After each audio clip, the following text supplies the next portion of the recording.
আমার মুসলমান ভাইরা, তাই আপনি কান দিয়ে ভুল শোনেন, চোখ দিয়ে আপনি ভুল দেখেন। আপনার চোখ দিয়ে আপনার চোখের সামনে কিচ্ছু দেখতে পান না, কিন্তু বিজ্ঞান বলছে আপনার চোখের সামনে কোটি কোটি জীবাণু উড়ে বেড়াচ্ছে, কিন্তু আপনি চোখ দিয়ে দেখেন না। আমার মুসলমান ভাইরা, আপনি আপনার মন দিয়ে যখন একটা সুন্দর সিদ্ধান্ত নেন, 2 বছর পরে আপনি সিদ্ধান্তটা পরিবর্তন করে ফেলেন। আপনাকে কেউ যদি প্রশ্ন করে 2 বছর আগে তো তুমি এই কথা বলছিলা, আমি ভুল বলছি, তার মানে বোঝা গেল আপনার হৃদয়, আপনার মন আপনাকে ভুল সিদ্ধান্ত দেয়। আমার মুসলমান ভাইয়েরা, বলছিলাম তাহলে এত অযোগ্যতা দিয়ে আল্লাহর ক্যামেরা যাচাই করা যাবে?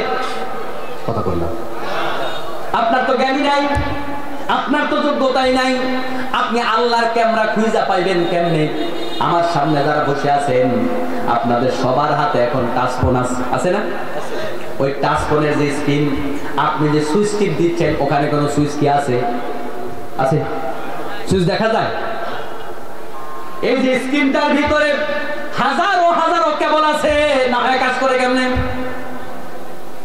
যেই কেবলগুলো আপনি আমি খালি চোখে দেখি না, এখানে কানেকশন আছে, বিদ্যুতের প্রবাহ এখানে আছে।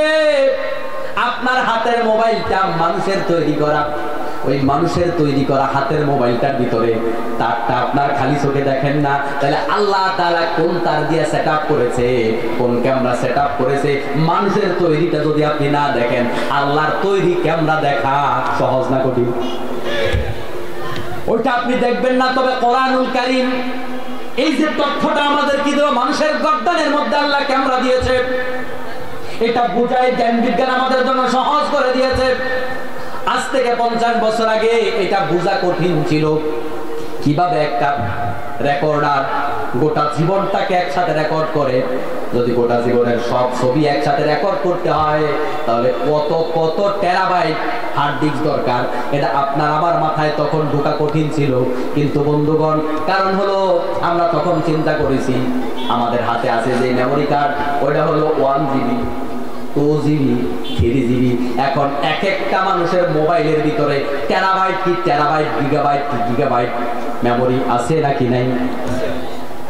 তাহলে আল্লাহ তাআলা যে গোটা বান্দার জীবনটাকে রেকর্ড করতে পারে, মানুষ যদি এত ছোট মেমোরি কার্ড তৈরি করতে পারে, যে আল্লাহ তাআলা মানুষের মাথা তৈরি করলো, ওই আল্লাহ তাআলা তার চাইতে ছোট মেমোরি কার্ড দিয়া হাজার হাজার কোটি কোটি ছবি ভিডিও একসাথে রেকর্ড করতে পারে নাকি পারে না? পারে।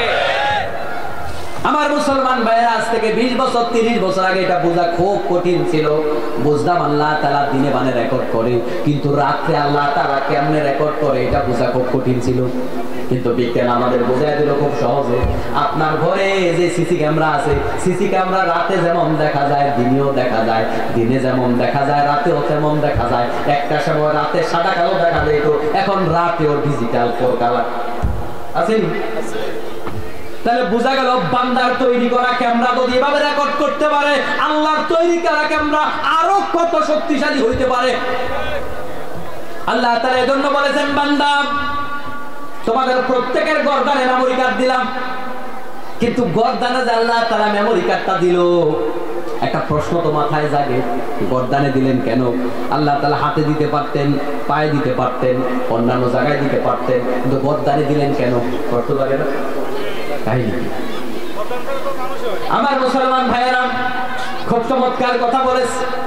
হাত ছাড়া মানুষ হয়, পাও ছাড়া মানুষ হয়, আবার এমন হয় মানুষটা ছিল ভালো, সুস্থ ছিল, রেল লাইনে কাটা পড়েছে হাতটা, রেল লাইনে পাওটা কাটা পড়েছে, অ্যাক্সিডেন্টের কারণে হাতটা কেটে ফেলতে হয়েছে, পাওটা কেটে ফেলতে হয়েছে, কানের এক পাশ কেটে ফেলতে হয়েছে।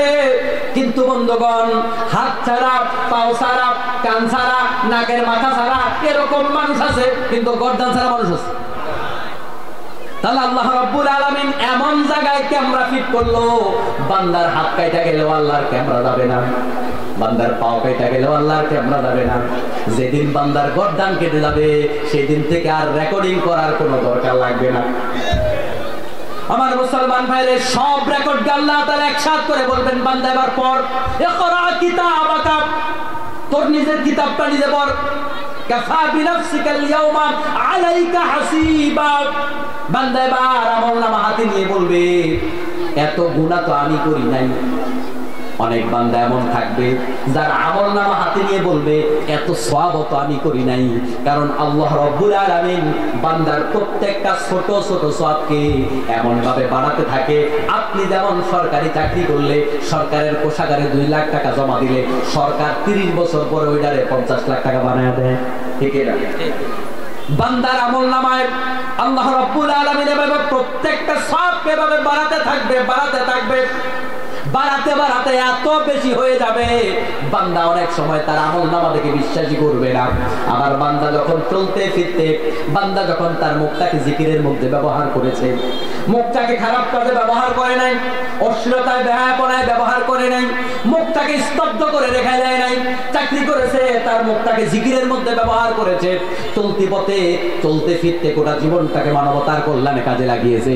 বান্দা হয়তো সেভাবে চিন্তাও করে না এগুলা যে সওয়াবের কাজ, কিন্তু প্রত্যেকটা কাজ বান্দার আমলনামায় সওয়াব হিসাবে লেখা হয়েছে। সুবহানাল্লাহ।